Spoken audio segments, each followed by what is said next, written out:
Explanation of the book Games People Play. Eric Berne.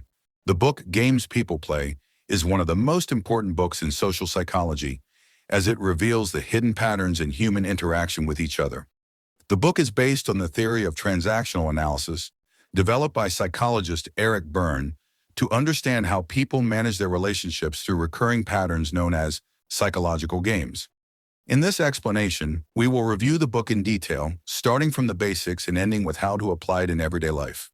Section 1. The main idea of the book.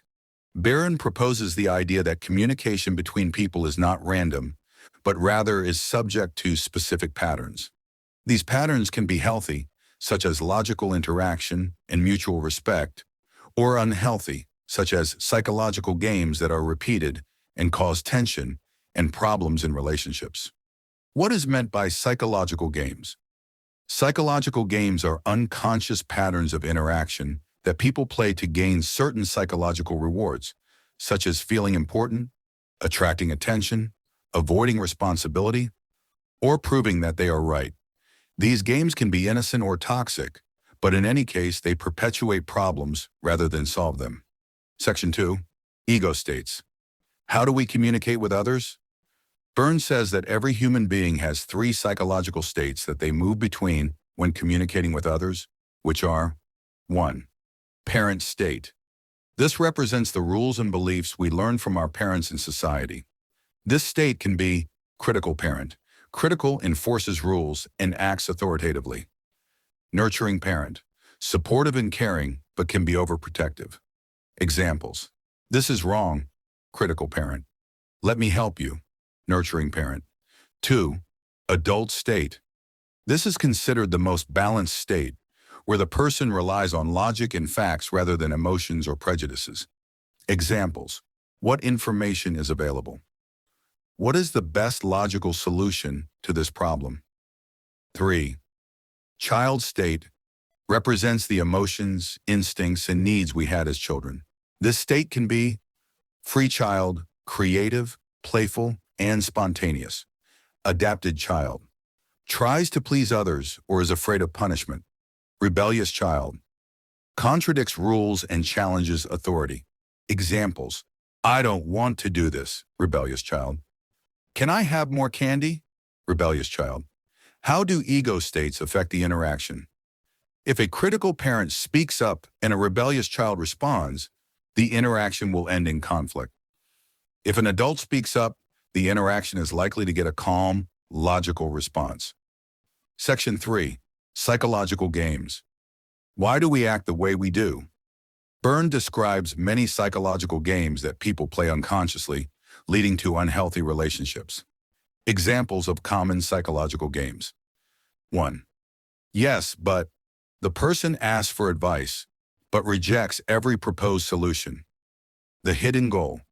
Prove that their problem is unsolvable, making them the center of attention. Ning. The solution. Stop offering advice and ask the person, what do you think is the right solution? 2. Look what you did to me. The person plays the victim, blaming others for their problems. The hidden goal. Gain sympathy and avoid taking responsibility. The solution. Shift the conversation to solutions instead of focusing on the problem. 3. Now I've got you, you rascal. The person watches the other person until they make a mistake, then takes the opportunity to attack them. The hidden goal. Prove that they were right all along. The solution. Don't react to the attack and focus on constructive dialogue. 4. The savior. A person who constantly offers help, but gets frustrated when others don't appreciate their efforts. Hidden goal. Feeling important or in control of others. Solution. Offer help only when it's really needed, without expecting a psychological reward. Section 4. How to get out of psychological games. Is 1. Be aware of the game. Do you always find yourself playing the victim, the savior, or the judge? Notice how you react in recurring situations. 2. Talk from the adult position. Use rational, direct language instead of overly emotional or harsh criticism. Example. Instead of saying, you never care about me, say, I feel like I need to spend more time with you. 3. Break the pattern. Stop responding the same way every time. If you're always playing the victim, try to take responsibility for your decisions. 4. Set healthy boundaries. Don't get sucked into the games that others try to lure you into. If someone is playing yes but, stop offering solutions and ask them to suggest a solution themselves. Section 5. Applying the book to everyday life. 1. At work, avoid the tough boss and wronged employee game. Deal from the adult position and focus on solutions rather than complaints. 2. In romantic relationships, don't play the victim, savior, or accuser. Use honest and direct communication. 3. In raising children, don't be a critical or overly lenient parent. Use a healthy mix of nurturing and discipline. Section 6. Why is this book important? Helps you understand yourself and others. Teaches you how to avoid toxic relationships. Makes you more aware of wrong communication styles. Helps you improve your relationships through effective communication. Conclusion. Games People Play reveals that many social problems are not random, but rather the result of recurring patterns that can be changed if we become aware of them. By interacting from an adult perspective, rather than engaging in psychological games, we can build healthier, happier relationships. If you want to understand yourself and others more deeply, this book is an essential guide to analyzing human behavior and improving your communication with the world. The book Games People Play contains many examples and scenarios that illustrate how psychological games occur in everyday life. I will share with you some stories that reflect these games and how they can happen in reality. 1.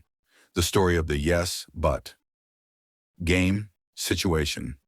Ahmed is unhappy with his job and complains to his friends that he wants to change it. His friend Khalid suggests several solutions. Khalid, why don't you look for another job? Ahmed, yes, but the market is tough now. Khalid, you can develop your skills to improve your chances. Ahmed, yes, but I don't have time for training courses. Khalid, well, why don't you talk to your manager about your problems? Ahmed, yes, but he will never listen to me. Conclusion. Ahmed is not looking for a real solution. He just wants to confirm that his situation is hopeless. In this way, he gets the sympathy of others without having to make any real effort to change his situation. The only solution here is for Ahmed to realize that he is playing this game and take responsibility for his decisions. 2. The story of the game. Now I've caught you, you scoundrel. Situation. Layla is married to Sami, and she thinks that he does not care about her enough. One day he tells her that he will be busy at work until late. Layla doubts his words and starts monitoring him. A few days later, she finds a message on his phone from a colleague of his and confronts him saying, Layla, I knew. You lie to me all the time. Sami, I just work with her, and there is nothing between us. Layla, but I was looking for evidence, and now I found it. Now I've caught you, you scoundrel. Conclusion. Layla was playing the search for evidence game, where she was waiting for any simple mistake from Sami to prove her point of view that he is an untrustworthy person. Even if there was nothing serious, she found what she was looking for. In fact, this game may destroy the relationship due to mistrust and suspicion. 3. Story of the game. Look what you did to me. Situation. Suad has a friend named Mona, and Suad always helps her in everything. But one day, Suad needed Mona's help, but she apologized because she was busy. After that, Suad started complaining.